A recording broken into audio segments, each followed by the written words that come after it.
মানুষ যখন কোনো শক্তি লাভ করে তখন সে নিজেকে বলশালী মনে করে।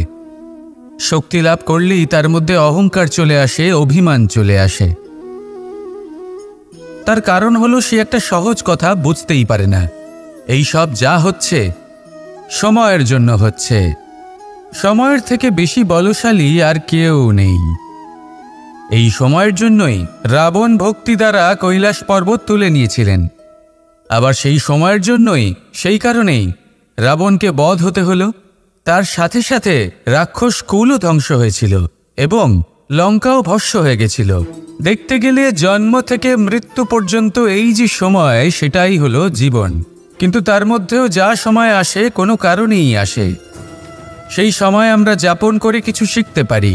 তাই আজ যে সময় আপনার হাতের কাছে আছে তাকে মুষ্টিবদ্ধ করে রাখুন, তাকে সামলে রাখুন, তাকে সংযত করে রাখুন, অনুভব করুন, তার থেকে কিছু শিখুন। তাকে কোনোভাবেই ব্যর্থ হতে দেবেন না। আর এটা জেনে রাখুন যে ভবিষ্যতে যা কিছু হতে পারে, যা কিছু হতে চলেছে, সেটা না আপনি জানেন আর না তা আপনার বশে রয়েছে। সেই জন্য আজ অহংকার বা অভিমান করে নিজের ভবিষ্যতের ক্ষতি করবেন না, সেই অনর্থ ঘটাবেন না। এটাই হলো সময়ের অর্থ। আসুন আমার সাথে ভালোবেসে বলুন, রাধা রাধা। খুব বড় একটা প্রশ্ন করতে চলেছি। এই সংসারের সব থেকে বেশি সুখী কে? এবার কেউ বলবে সেই ব্যক্তি যিনি সব থেকে বেশি ধনী, যার কাছে সব থেকে বেশি ধন আছে, আভূষণ আছে, স্বর্ণ আছে। কেউ বলবেন কোনো রাজ্যের রাজা, কারণ তিনি শাসন করতে পারেন, তার আদেশ ছাড়া কোনো কাজ সম্ভব নয়, ইত্যাদি ইত্যাদি। এর উত্তর যদি আমি দিই তাহলে এটুকুই বলবো, সংসারের সব থেকে সুখী ব্যক্তি হলেন তিনি যিনি সন্তুষ্ট। তার কাছে সন্তোষরূপী ধন আছে যা তাকে সুখী রাখে। এবার এই সন্তুষ্টি সেটা কিভাবে আসে জীবনে? এটা আসে ধৈর্যের কারণে। ধৈর্যের এই অনুভূতি অত্যন্ত শক্তিশালী। এই ধৈর্যই কিন্তু আমাদের ধরিত্রীকে ধরিত্রী মাতা করে তোলে। কারণ ধরিত্রী মাতা ধারণ করেন, সহ্য করেন, ধৈর্য ধরেন এবং নিজের কর্ম করতে থাকেন। সেটা ধৈর্যই ছিল মাতা সীতার মধ্যে, যা রাবণের অন্ত করে দিল। এই ধৈর্যের কারণেই নারায়ণ কূর্ম অবতার ধারণ করেছিলেন, বড় একটা পর্বতকে পৃষ্ঠে ধারণ করেছিলেন এবং সমুদ্র মন্থনকে সম্ভব করেছিলেন। সেই জন্য সর্বপ্রথম মনের মধ্যে ধৈর্যকে নিয়ে আসুন। এই ধৈর্যই আপনাকে সন্তুষ্টির পথে নিয়ে যাবে, আর এই সন্তুষ্টি আপনাকে লোভ, মোহ এবং লালসার পথ থেকে দূরে নিয়ে সুখের পথে নিয়ে যাবে। আর তখন এই মন প্রসন্ন হয়ে বলবে, রাধা রাধা। মানুষ চিরকাল বড় মানুষ হয়ে উঠতে চায়, সবসময় সেই নিয়ে কল্পনা করে। কিন্তু প্রশ্ন হলো এটাই যে মানুষ বড় কখন হতে পারে? যখন সে ধনী হয়ে ওঠে, নাকি যখন তার কাছে সম্মান থাকে, নাকি যখন রূপবান হয় বা অধিক শক্তিশালী হয়? মানুষ বড় মানুষ তখনই হতে পারে যখন বিপদের সময় সে অন্য কোনো মানুষের পাশে এসে দাঁড়ায়। তাই সর্বপ্রথম এইটা শিখুন। হয়তো এই জন্যই হনুমান শ্রীরামের কাছে এতটা বড়, আর হয়তো এই জন্যই বলরাম দাদা আমার কাছে এত বড়। যদি আপনিও জীবনে বড় হয়ে উঠতে চান, তাহলে কারোর সাথে তার দুঃখের সময়, তার সংকটের সময় তাকে সঙ্গ দিন আর পাশে এসে দাঁড়ান। এই মন প্রসন্ন হয়ে বলবে, রাধা রাধা। আমাদের জীবনে আমরা যখনই এমন কোনো মানুষের সাথে পরিচিত হই যে বয়সে, পদে এবং আর্থিক দিক থেকে আমাদের থেকে পিছিয়ে, তখন আমরা সবাই খুব হীন নজরে তাদের দিকে দেখি।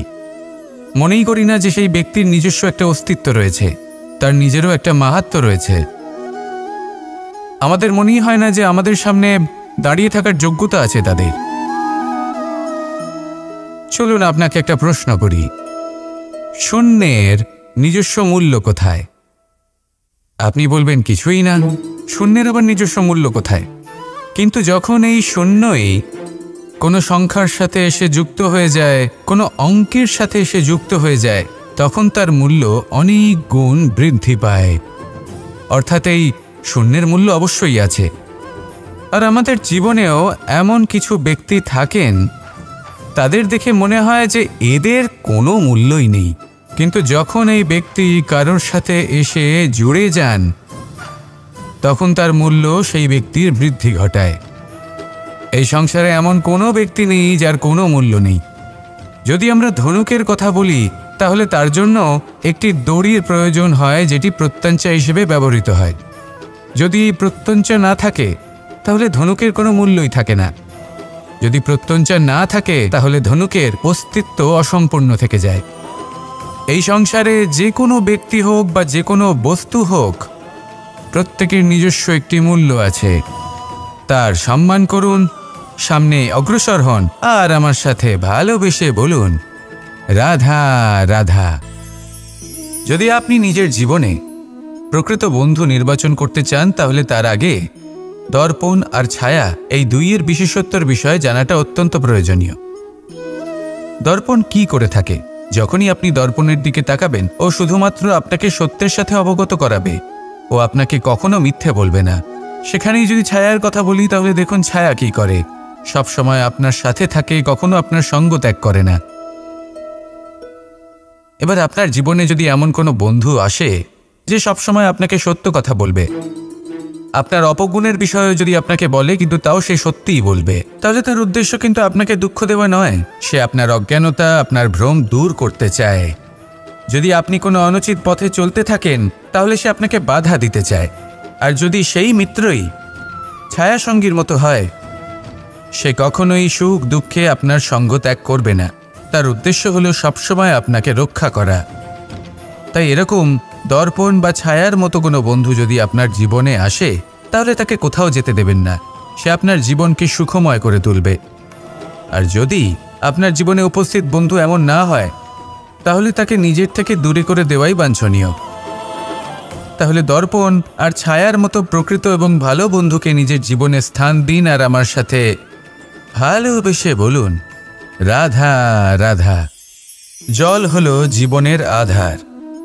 যদি জল না থাকে এই সংসারের জীবনের কোনো অস্তিত্ব নেই। এই জল হলো শুদ্ধ, পবিত্র। কিন্তু যখন এই জল পরিবেশের সংস্পর্শে আসে তখন ধুলো, ময়লা, কাদা এবং অন্যান্য বস্তু দ্বারা এই জল পূর্ণরূপে দূষিত হয়ে যায়। এবার যদি এই জলের শুদ্ধিকরণ করতে হয় তাহলে আমরা এই জলকে অস্থির হতে দিই না, তাকে স্থিরভাবে রেখে দিই।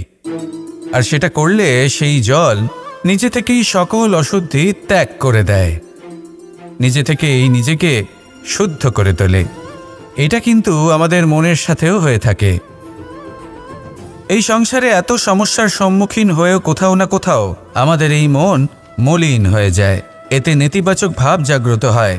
সেই মুহূর্তে আপনি কোনোভাবে রাগ করবেন না, মন খারাপ করবেন না, তাড়াতাড়ি কোনো সিদ্ধান্ত নেবেন না, কোনো প্রতিক্রিয়া দেবেন না।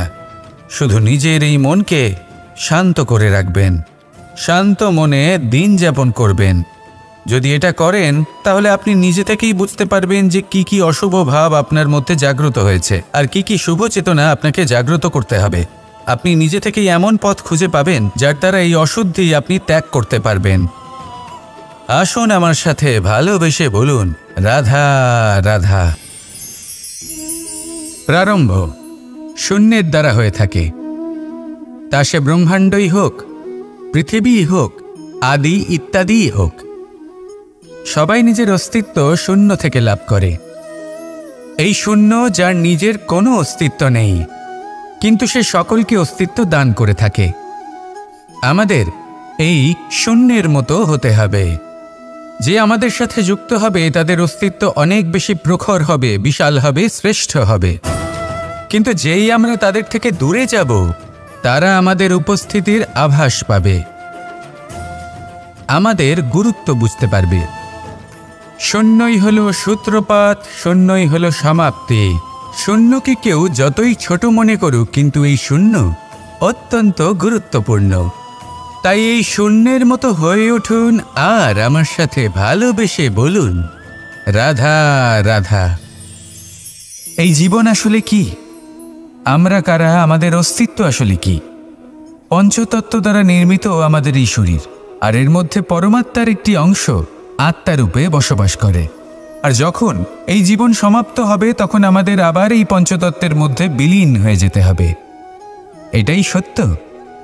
এবার অনেক মানুষ আছেন এমন অনেক চেষ্টা করতে থাকেন এমন কর্ম করার যাতে এই সংসার তাদের চিরস্মরণীয় করে রাখবে। কিন্তু এই জীবন আসলে কি? সেই সময় যখন আমরা নিঃশ্বাস নিই, আমাদের হৃদস্পন্দন হয়, আমরা যে মুহূর্তগুলো যাপন করি, এবার এই মুহূর্তগুলিতে আমরা কি করব সেটা অত্যন্ত গুরুত্বপূর্ণ। আমরা কি অহংকার করব নাকি পরোপকার করব? এই সৃষ্টিকে বেঁধে রাখার চেষ্টা করব নাকি নিজেকে উন্নত করে তোলার চেষ্টা করব? এটাই শিক্ষা যে বল হোক বা কায়া, এর প্রতি আমাদের না অহংকার করা উচিত আর না মোহ।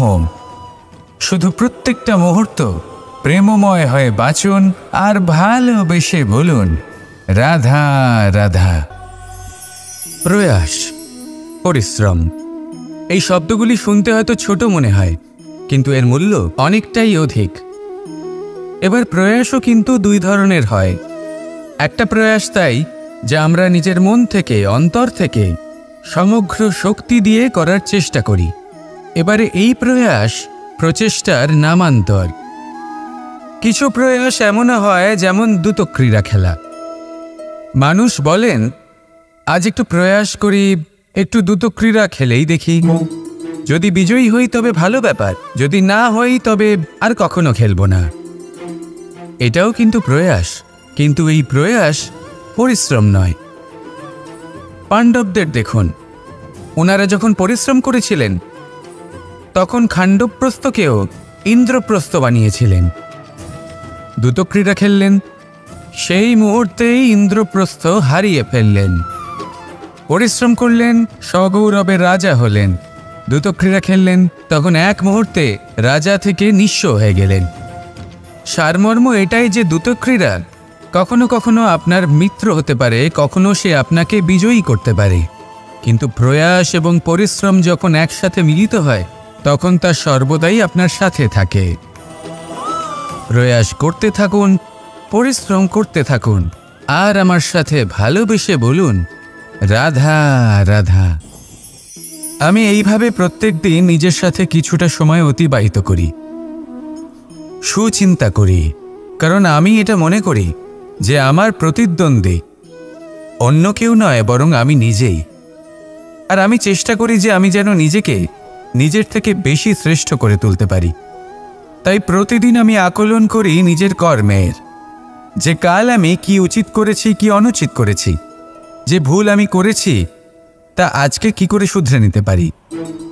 যে শ্রেষ্ঠ কর্ম আমি কাল করেছি আজও সেই শ্রেষ্ঠ কর্ম আমাকে করতে হবে। শুধু এই প্রক্রিয়াতেই আমি নিজেকে শ্রেষ্ঠ ব্যক্তি, শ্রেষ্ঠ রাজা, একজন শ্রেষ্ঠ পিতা, পুত্র করে তুলি। এইভাবেই আমি একজন শ্রেষ্ঠ মানুষ হয়ে উঠি। আপনিও এই কথা মনে রাখবেন যে আপনার প্রতিস্পর্ধা অন্য কারোর সাথে নয় বরং নিজের সাথে। তাই নিজের কর্মের আকলন করুন, নিজের মধ্যে যে দোষ আছে তা ত্যাগ করুন, নিজেকে শুধরে ফেলুন। এই মন সবসময় সুপ্রসন্ন থাকবে এবং লক্ষ্য প্রাপ্ত করে বলবে রাধা রাধা। কখনো কোনো পাখিকে দেখেছেন? যখন সে প্রথমবার উঠতে চেষ্টা করে সে বাসা থেকে মাটিতে পড়ে যায়, কিন্তু সে হার মানে না, চেষ্টা করতে থাকে, করতেই থাকে, ডানা ঝাপটাতে থাকে, আর তারপর সে উড়তে শেখে। গোল শালগ্রাম শিলাকে দেখুন, পর্বত থেকে খসে পড়ে, ধাক্কা খায়, জলের প্রবাহ দ্বারা ঘর্ষিত হয়, তারপরে তা শালগ্রামে পরিণত হয়। ভেবে দেখুন, যদি কোনো পাখি প্রথমবার উড়তে গিয়ে এটা ভাবে যে না না, যদি আমি পড়ে যাই তবে, আমার যদি আঘাত লাগে তবে, আর যদি ভয়ের কারণে সে শুরুই না করতে পারে, চেষ্টাই না করে, তাহলে কি সে উড়তে শিখবে? কখনোই নয়। এটাই আমাদের শিখতে হবে, প্রারম্ভ করতে হবে। তা অত্যন্ত গুরুত্বপূর্ণ। যখন আমরা কিছু শুরু করি তখন ভয় করে, কিন্তু যদি এটা না করেন জীবনে কখনো সামনে এগোতেই পারবেন না। হতেই পারে প্রারম্ভ করার পরে আপনি পড়ে যাবেন, বারবার নিচে পড়ে যাবেন, কিন্তু যদি নিরন্তর চেষ্টা করতে থাকেন তাহলে একদিন না একদিন আপনি অবশ্যই সফল হবেন। এই শুরু করাটাই সব থেকে বেশি কঠিন। এর দ্বারা ভয়ভীত হবেন না। আসুন আর আমার সাথে ভালোবেসে বলুন, রাধা রাধা। এই সংসারে নির্মাণের বিষয়ে জ্ঞান লাভ করার পূর্বে ধ্বংসের বিজ্ঞান বুঝে নেওয়াও খুব প্রয়োজনীয়। যখনই আমরা ব্যায়াম করি তখন কি হয়, আমাদের পুরনো মাংসপেশি নষ্ট হয়ে যায় এবং সেই মাংসপেশির স্থানে আমরা নতুন মাংসপেশির নির্মাণ করে থাকি।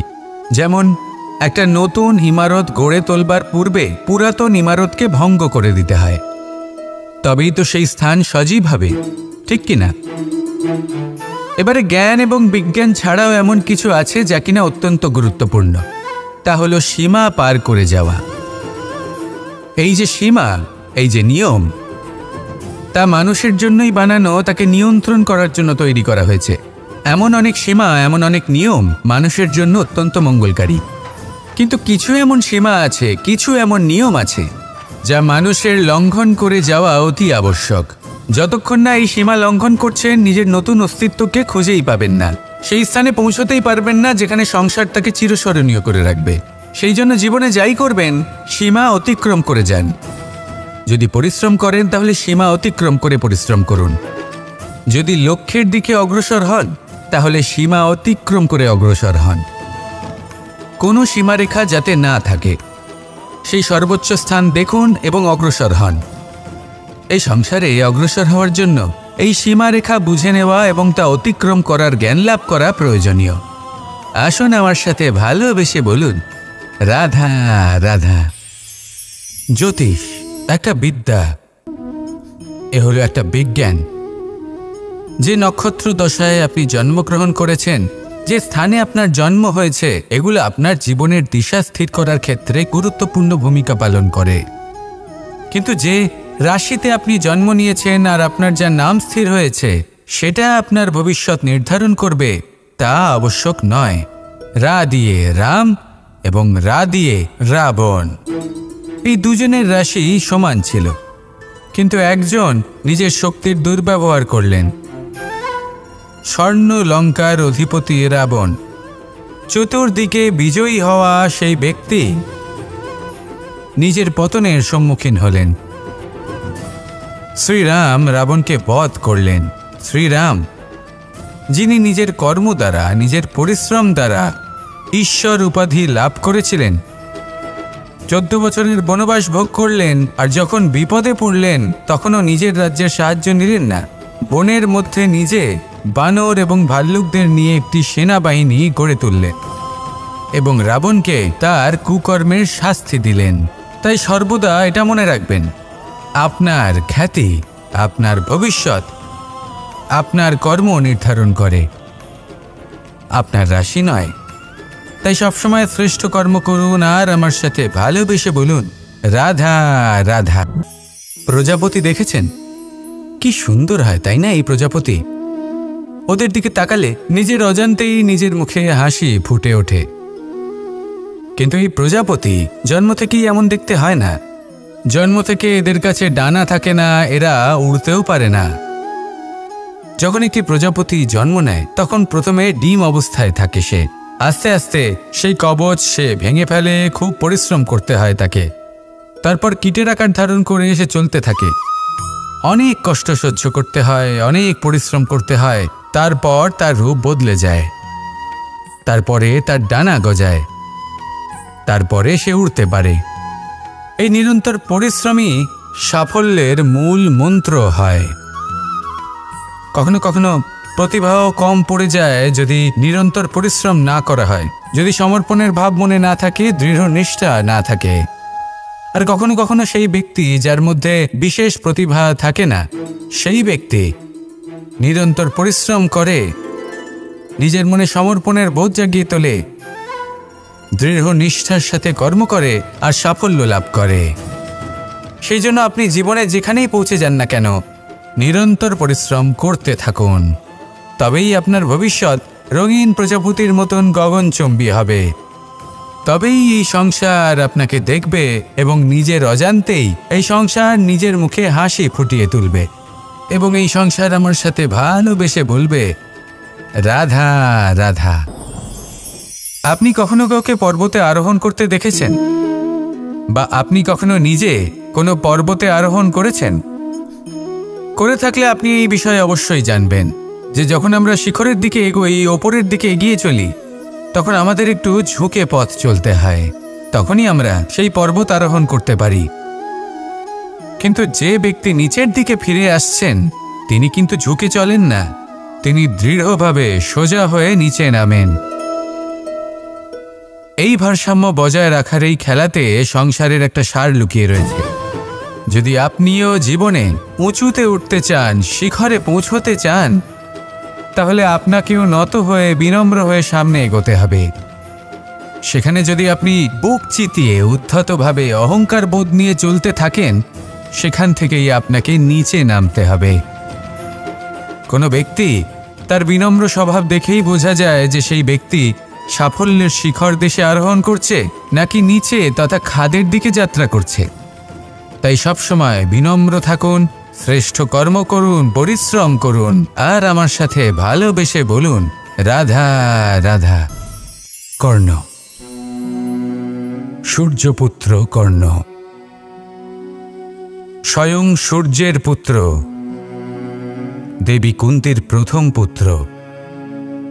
সেই কর্ণ যার একটি বাণ আমার রথকে, সেই রথ যার উপর মহাবলী অর্জুন বিরাজমান ছিলেন, যার পতাকায় স্বয়ং হনুমান ছিলেন, সেই রথকে তার একটি বাণ ধসিয়ে দিতে পেরেছিল। দৈব কবচ কুণ্ডলধারী কর্ণ, সেই কর্ণ যুদ্ধক্ষেত্রে নিজের সমাপ্তির সম্মুখীন হলেন। কারণ কি ছিল? নির্বাচন। দুর্যোধনের সাথে বন্ধুত্ব রাখার জন্য তার অনুচিত কর্মে কোনোদিন কোনো প্রতিবাদ করেননি, তাকে সঙ্গ দিয়েছেন এই নির্বাচন। যখন দ্রৌপদীর বস্ত্রহরণ হচ্ছিল, তখন তাকে বাধা দেওয়ার বদলে নীরব থাকার নির্বাচন, তার বিরোধিতা কখনো না করার নির্বাচন। এই নির্বাচনই কারণ হয়ে দাঁড়ালো কর্ণের পতনে। এই সংসারে সবার উপকার আপনি স্বীকার করতে পারেন, তাকে সম্মানও করতে পারেন, কিন্তু তার সামনে এতটাও নত হবেন না যে নিজের অন্তর্মনের কথাটা আপনি শুনতে না পান। নির্বাচন যদি ধর্মসঙ্গত হয়, তবেই তা শুভ হয়। আসুন আমার সাথে ভালোবেসে বলুন রাধা রাধা। মানুষ ছোট হোক বা বড়, রাজা হোক বা দরিদ্র, সমস্ত মানুষের মধ্যে একটা সামঞ্জস্য থাকে। সমস্ত মানুষের কাছে তার প্রশংসা অত্যন্ত গুরুত্বপূর্ণ। সে খুবই প্রসন্ন হয় যদি আপনি তার প্রশংসা করেন, কিন্তু আপনি যদি তাকে এটা বলেন যে এটা তোমার ভুল ছিল, তোমার কিছু খামতি ছিল, তখন সেটা সে মানতে রাজিই থাকে না। সব মানুষ এটা শুনতে পছন্দ করে যে সে যেটা করেছে সেটাই সর্বোত্তম। এবার আমি আপনাকে একটা কথা বলি, এই হলো নিন্দা, এই হলো প্রশংসা, আর এই হলো সত্য, যা সবার থেকে উচ্চস্থানীয়। সেই জন্য মানুষ আয়না দেখে। আয়না তাকে তার সৌন্দর্য দেখায় না, তাকে দেখায় যা সত্য, যাতে মানুষ আরও সুন্দর হওয়ার চেষ্টা করতে থাকে। তাই আয়না অত্যন্ত গুরুত্বপূর্ণ সত্যকে জানার জন্য। জীবনে নিন্দুকের মাহাত্ম্য প্রশংসকের মাহাত্ম্যের থেকে অনেক বেশি। কেন? কারণ তারা আপনাকে আপনার খামতি দেখায়, আপনার ভুলগুলো বুঝিয়ে দেয়, আপনাকে একটা সুযোগ দেয় নিজেকে শুধরে নিতে, নিজেকে আরও শ্রেষ্ঠ করে তুলতে, যা প্রশংসক করতে পারে না। তাই জীবনে যদি কখনো নিন্দা করা হয়, তাকে ভালোবেসে গ্রহণ করুন, ধন্যাত্মক রূপে গ্রহণ করুন। যদি নিজেকে কোনো শিক্ষা দেওয়া সম্ভব হয় তাহলে অবশ্যই দিন। দেখবেন মন প্রসন্ন হয়ে বলবে রাধা রাধা। জীবনে কখনো সাফল্য আসে, আবার কখনো অসফলতা, কখনো আশা পাওয়া যায়, কখনো নিরাশা, কখনো জয় লাভ করি, আবার কখনো পরাজয়। এর পেছনের কারণটা জানা অত্যন্ত প্রয়োজনীয়। যদি আমি পরাজয়ের কথা বলি, যখনই আমরা পরাজয় লাভ করি আমরা ভাবতে থাকি যে এমন কেন হলো। আমাদের শত্রু কি বেশি শক্তিশালী ছিল, নাকি আমাদের নীতিতে কোনো খামতি ছিল? এই সমস্ত কারণের পেছনে খুব বড় একটা কারণ থাকে, আর সেই কারণ আমাদের অন্তরে সুপ্ত থাকে। ধরে নিন একটা পথ, তাতে আপনি চলছেন। সেই পথ কাঁটায় পরিপূর্ণ, কিন্তু আপনি পাদুকা পরে রয়েছেন আর আপনি হেঁটে সামনে এগিয়ে যান।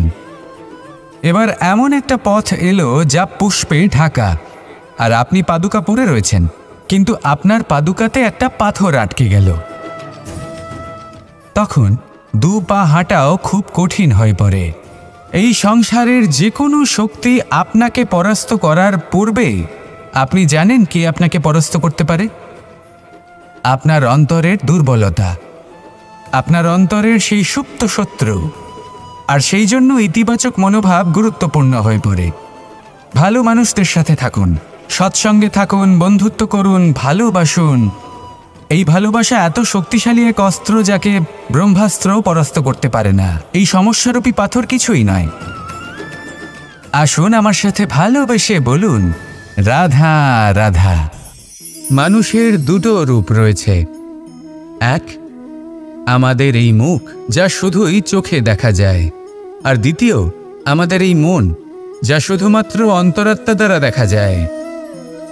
এবার আমাদের এই মুখ, তা ঈশ্বর সকলকেই আগে থেকেই প্রদান করেছেন। কিন্তু এই মন কেমন হবে তা আমাদের জীবনের অনুভূতি এবং আমাদের জীবনের লক্ষ্য এগুলি সুনিশ্চিত করে। অর্থাৎ নেত্র দিয়ে দেখা যায় আমাদের এই মুখ, তা শুধুই এই কারণে প্রয়োজন যাতে সংসার আমাদের দেখতে পায়, আমাদের চিনতে পারে। কিন্তু যদি এই সংসারে আপনি প্রকৃত অর্থে মান সম্মান লাভ করতে চান, তাহলে নিজের অন্তরাত্মাকে আপনাকে বিকশিত করতেই হবে। দেখুন, কথায় আছে এই যে অসুর, তা শারীরিকভাবে উপস্থিত নয়, তা মনের মধ্যে থাকে। যদি এই মন থেকে অসুরকে বের করে দেওয়া যায়, তাহলে শরীরে তা উপস্থিত থাকবেই না। তাই মনকে শুদ্ধ করুন আর আমার সাথে ভালোবেসে বলুন, রাধা রাধা। মানুষ যখনই একে অপরের সামনে নিজেদের হৃদয়ের ভাবনা প্রকাশ করে, তখন এক অত্যন্ত প্রভাবশালী মাধ্যম তারা ব্যবহার করে, যাকে ভাষা বলা হয়। এবার আমি দেখেছি যে একজন মানুষ অনেকগুলো ভাষাতেই নিপুণ। আমি এটাও দেখেছি যে মানুষ অনেকগুলো ভাষায় কথা বলে, কখনো কখনো অনেক ভাষা মিলিত করে তার প্রয়োগ করে, উচিত প্রকারে তাকে ব্যবহার করে না, না সেটাকে সম্মান করে, আর না ভাষাকে শুদ্ধ রাখে। আর এটা হলো অনুচিত। যদি ভাষাকে শুদ্ধ রাখেন, তাহলে ভাষা আপনার চরিত্রকে শুদ্ধ রাখবে, তা আপনার একাগ্রতা বাড়িয়ে তুলবে। এই প্রত্যেক ধ্বনিকে অনুভব করে যদি আপনি শব্দের উচ্চারণ করেন, ভাষাকে প্রয়োগ করেন, তাহলে আপনিও আনন্দ পাবেন, আর যিনি শুনছেন সেই ব্যক্তির কানেও মধুর শব্দ বাজবে। তাই মনে রাখবেন, যে ব্যক্তি ভাষার পবিত্রতাকে সম্মান করে, তাকে সংসারও সম্মান করে। ভাষাকে শুদ্ধ এবং পবিত্র রাখুন, তাহলে ভাষা আপনার চরিত্রকেও শুদ্ধ এবং পবিত্র রাখবে। আর এই মন সুপ্রসন্ন হয়ে বলবে, রাধা রাধা। এ হলো রামায়ণের সময়কালের কথা। সেতু নির্মাণ করার কাজ চলছিল। সমস্ত বানর সেনা এই কাজে নিযুক্ত হয়েছিলেন। বড় বড় পাথর তুলে নিয়ে এই বানর সেনা সমুদ্রে ফেলছিলেন। এই কাজ চলছিল। এমন সময় ছোট্ট একটা কাঠবিড়ালি এলো। ছোট ছোট মাটির ডেলা হাতে নিয়ে সাগরের কাছে যাচ্ছিল, আর বড় বড় পাথরের পাশে রেখে দিচ্ছিল। যথাসম্ভব সেখানে রেখে আসছিল। সারা দিন ধরে সে এই পরিশ্রম করেই যাচ্ছিল। এবার শ্রীরাম তার এই কাজ দেখতে পেলেন। সেই ছোট্ট কাঠবিড়ালিটিকে নিজের হাতে তুলে নিলেন এবং অত্যন্ত ভালোবেসে তার পিঠে হাত বুলিয়ে দিলেন।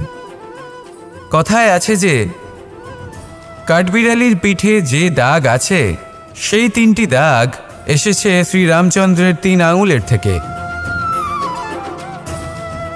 যে কাজ আপনি করছেন তাতে সমস্ত শক্তি প্রয়োগ করুন, যতটা আপনার সামর্থ্য রয়েছে। যতটা আপনার প্রতিভা রয়েছে সম্পূর্ণভাবে উৎসর্গ করে দিন। ঠিক এমনভাবে কর্ম করুন। সেই কাঠবিড়ালি কিন্তু তাই করেছিল। সেই জন্য শ্রীরামের সাথে সেও সেই কাহিনীতে অমর হয়ে গেছিল। সম্পূর্ণ শক্তি প্রয়োগ করুন, সম্পূর্ণ সামর্থ্যের সাথে কর্ম করুন, কারণ এটাই হলো শ্রেষ্ঠ পথ কোনো কর্ম করার। আসুন আমার সাথে ভালোবেসে বলুন, রাধা রাধা। এই সংসারে যখন সাফল্যের পথে আপনি অগ্রসর হবেন, তখন আপনার পরিশ্রম, একাগ্রতা, সাহসের সাথে সাথে সমাজের মানসিকতাও সহ্য করতে হবে। প্রত্যেক ব্যক্তি কিছু না কিছু ভাবেন, কিছু না কিছু বলেন। কিছু মানুষ এমন আছেন যারা ভাববেন যে আপনি কিছুই করতে পারবেন না। তারা আপনার নিন্দা করবেন, আর এই নিন্দার কথা ভেবেই আমরা ভয়ভীত হয়ে পড়ি। সেই কারণে নিজেদের আশা, নিজেদের বিশ্বাস হারিয়ে ফেলি। এবার যদি সেই নিন্দার ভয়ে আমরা লক্ষ্যচ্যুত হই, তাহলে সেটা অনুচিত। সেই জন্য জীবনে শুধু পরিশ্রম করতে থাকুন, সামনে এগোতে থাকুন। যেই দিন আপনি আপনার লক্ষ্য লাভ করবেন, সেই প্রত্যেক ব্যক্তি যারা নিন্দা করছিলেন তাদের দৃষ্টি আপনা থেকেই পাল্টে যাবে, ঠিক কিনা? এই সংসারকে যা প্রাণ চায় তাই বলতে দিন। যদি আপনি কারোর কথা শুনতে চান, তাহলে নিজের অন্তরের কথা শুনুন। সেটাই আপনাকে উচিত পথে নিয়ে যাবে। সামনে অগ্রসর হতে থাকুন, পরিশ্রম করুন। এমন একটা দিন আসবে যেদিন এই নিন্দুক ব্যক্তিরা আপনার লক্ষ্যপ্রাপ্তির উদাহরণ সবাইকে দেবে। আসুন আমার সাথে ভালোবেসে বলুন, রাধা রাধা।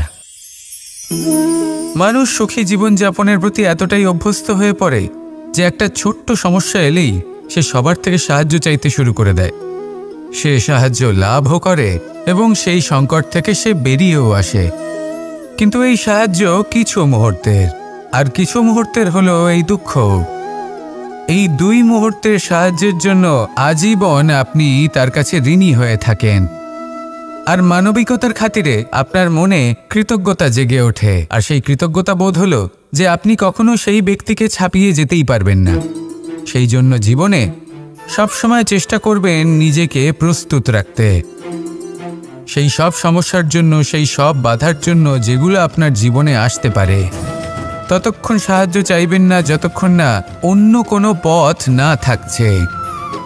সাহায্য চাওয়া অনুচিত নয়, কিন্তু সাহায্য চাইলে এবং সাহায্য পেলে আপনি আজীবন কৃতজ্ঞ এবং ঋণী হয়ে থাকবেন। আর তারপর একদিন আপনি পরিবর্তন দেখতে পাবেন যে কিভাবে আপনি ছোট ছোট সমস্যার জন্য সাহায্য না চেয়ে বড় বড় সমস্যার সম্মুখীন হতে প্রস্তুত হয়ে গেছেন। এটাই হলো সংসারের নীতি। এটাই পালন করুন আর আমার সাথে ভালোবেসে বলুন, রাধা রাধা। এমন অনেক মানুষ আছেন যারা আমাকে ভগবানের পরিভাষা জানতে চান, যে ভগবান আসলে কি, তিনি কেমন। এবার দেখুন, ভগবান হোক বা আপনার স্বপ্ন হোক বা আপনার লক্ষ্য হোক না কেন, সেই লক্ষ্য তখনই পূর্ণ হয়, তখনই তাকে লাভ করা সম্ভব যখন আপনার দৃষ্টিভঙ্গি মঙ্গলময় হয়। যখন আপনি নিজে মনে করবেন যে আমি যেটা পেতে চাইছি তা শুভ। উদাহরণস্বরূপ, কোনো পাখিকে দেখুন, সে গাছের ডালে বসে এবং সেখানেই বিশ্রাম করে, কিন্তু পড়ে না। কেন? কারণ ওর বিশ্বাস যে যে শাখার ওপরে ও বসে আছে সেটাই হলো ওর বাসস্থান। যদি আপনি বিশ্বাস করেন তাহলে আপনি পাথরের মধ্যেও ভগবান দর্শন করতে পারবেন। আর যদি বিশ্বাস না থাকে, তাহলে যদি ভগবান সামনে দাঁড়িয়েও থাকে তবেও আপনার বিশ্বাস হবে না। তাই বিশ্বাস করতে শিখুন। এই বিশ্বাসের আধারেই আপনি সেই সব কিছু পাবেন যা আপনি পেতে চাইছেন। আসুন আমার সাথে ভালোবেসে বলুন, রাধা রাধা। গুরু, যিনি পথ দেখান, আমাদের জীবনে অত্যন্ত গুরুত্বপূর্ণ, অত্যন্ত আবশ্যক। কিন্তু কিছু মানুষ মনে করেন যে গুরুর কোনো প্রয়োজন নেই, কারণ এই সমগ্র জ্ঞান মানুষের অন্তরেই নিহিত রয়েছে। এবার প্রশ্ন এটাই, যদি সমস্ত জ্ঞান মানুষের অন্তরে নিহিত থাকে তাহলে গুরুর কি প্রয়োজন? আর যারা আজ পর্যন্ত গুরুকে মেনে এসেছেন তারা কি অনুচিত করেছেন? এর উত্তর আমি আপনাকে দেব একটা উদাহরণ দ্বারা। একটা কাঠ যা জ্বলনশীল। জ্বলনের ঊর্জা তার অন্তরে নিহিত রয়েছে, কিন্তু তার জ্বলনের জন্য বাইরে থেকে একটা অনুঘটকের প্রয়োজন হয়। এই অনুঘটকই হলেন আপনার গুরু। উত্তাপ যা একটা কাঠকে জ্বালাতে পারে, সেই উত্তাপ হলো গুরুর প্রচেষ্টা। যদি সেই গুরুই না থাকে, তার প্রচেষ্টাই না থাকে, তাহলে সেই সমস্ত জ্ঞান যা মানুষের অন্তরে নিহিত তা ব্যর্থ হয়ে যাবে। যদি আপনার সাথে আপনার গুরু থাকেন, আপনার পথ প্রদর্শন করেন, আপনার অন্তরের জ্ঞানকে বাইরে নিয়ে আসতে পারেন, তাহলে তাকে সম্মান করুন আর আমার সাথে ভালোবেসে বলুন, রাধা রাধা। असतो मा सद्गमय, तमसो मा ज्योतिर्गमय, मृत्युर्मा मृतंगमय। জ্ঞান সেটাই যা অসত্য থেকে সত্যের পথে চালিত করে। প্রকাশ সেটাই যা অন্ধকার থেকে আলোর পথে নিয়ে আসে। জীবন সেটাই যা মৃত্যু থেকে অমরত্বের পথে নিয়ে যায়। এবার এই তিনটে, জ্ঞান, জীবন এবং প্রকাশ, একই রকম। শূন্য থেকে এর উৎপত্তি হয় এবং আস্তে আস্তে আপনার জীবনে বিস্তার লাভ করে। এবার আমরা এটাই ভাবি যে কেমন করে এই তিনটিকে আগলে রাখা যায়। এর উত্তর হলো, এদের আগলে রাখার প্রয়োজনই নেই, ভাগ করে দিতে হবে। কোনো বৃক্ষকেই দেখে নিন, একটি বৃক্ষ অনেক বছর ধরে বেঁচে থাকে। কেন? কারণ সে ভাগ করে দিতে জানে। সে নিজের বীজ ছড়িয়ে দেয়, এই ধরিত্রীতে দেয়, সেই বীজ যা অঙ্কুরিত হয়ে এক নতুন বৃক্ষকে জন্ম দেয়। শুধু ছড়িয়ে দিয়ে একটি বৃক্ষ জীবন দান করতে পারে। যদি কোনো ব্যক্তি জ্ঞান ছড়াতে শিখে যান, যদি প্রকাশ, আলোর কিরণ ছড়িয়ে দিতে শিখে যায়, কোনো ব্যক্তি তার জীবনের সুখ ছড়িয়ে দিতে শিখে যান, তাহলে তিনি মৃত্যুর পরও মৃত হন না। এই ভাগ করে দেওয়ার সুখটাই কিছুটা আলাদা। এই সুখ অনুভব করুন আর আমার সাথে ভালোবেসে বলুন, রাধা রাধা। আপনি কখনো কোনো সরোবরের দিকে তাকান, যার জল হলো শান্ত, স্থির। আপনি স্পষ্ট দেখতে পাবেন সেই সরোবরের তলদেশে কি রয়েছে। তাতে সাঁতরে বেড়াচ্ছে সুন্দর মাছ, চকচকে কিছু পাথর, স্বর্ণরূপী বালি, সবই আপনি দেখতে পাবেন। কিন্তু যখনই আপনি একটা ছোট্ট পাথর তুলে সেই জলে ছুঁড়ে ফেলবেন, তখন সেই জল বিচলিত হবে আর সেই স্পষ্টতা ন্যূনতম হয়ে যাবে। তারপর কিছুই স্পষ্টভাবে দেখা যাবে না। এই ঘটনা মানুষের সাথেও ঘটে। মানুষ যদি বিচলিত হয়ে পড়ে, তখন সে বুঝতে পারে না যে বর্তমানে কি হয়ে চলেছে আর ভবিষ্যতে কি করা উচিত। কিন্তু সেই মানুষ যদি শান্ত থাকেন, স্থির থাকেন, ধন্যাত্মক থাকেন, তাহলে নিশ্চিত রূপেই বুঝতে পারবেন যে বর্তমানে কি করতে হবে আর ভবিষ্যতে কি করতে হবে। তাই নিজের মধ্যে সেই স্থিরতা আনুন, সেই ধৈর্য ধরুন, নিজেকে শান্ত রাখুন আর সবার মধ্যে ভালোবাসা ছড়িয়ে দিন। এই মন প্রসন্ন হয়ে বলবে, রাধা রাধা। সম্পর্ক এ হলো এক বন্ধন যা আমাদের এক সূত্রে বেঁধে রাখে। কিন্তু এমন কিছু ব্যক্তি থাকেন যারা এই সম্পর্কের বিষয়ে নিজস্ব একটা ধারণা করে ফেলেন যে সম্পর্ক এরকম হওয়া উচিত, সম্পর্ক সেরকম হওয়া উচিত। আমি এই সম্পর্কের জন্য কত কিছু করেছি এই ব্যাখ্যা করতে থাকেন আর তার বদলে অনেক কিছু প্রত্যাশাও করেন। কিন্তু সত্য হলো এটাই যে সব সম্পর্ক একরকমের হয় না, কিন্তু প্রত্যেক সম্পর্কের একটা বিশেষত্ব থাকে। যেমন চোখ আর নাকের এই সম্পর্ককেই দেখুন। চোখের সব থেকে কাছে কে আছে? নাক আছে। কিন্তু এই চোখ দিয়ে এই নাককে আমরা দেখতেই পাই না। তবে কি ধরে নেব এই সম্পর্কের কোনো মূল্য নেই? এমনও নয়। ঠিক এইভাবেই যদি কোনো ব্যক্তি তার আবেগ আপনার কাছে ব্যক্ত করতে না পারেন বা প্রকট করতে না পারেন বা আপনাকে বোঝাতে না পারেন, তাহলে তার মানে এটা নয় যে তার সাথে আপনার সম্পর্কের তিক্ততা রয়েছে। এমনটা কখনোই নয়।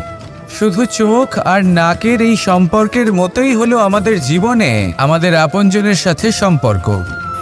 যদি কারোর ব্যবহার আপনার প্রতি অনুচিত হয় বা যদি কেউ অনুপস্থিত থেকে থাকে বা কেউ যদি আপনাকে বুঝতে না পারেন, তাহলে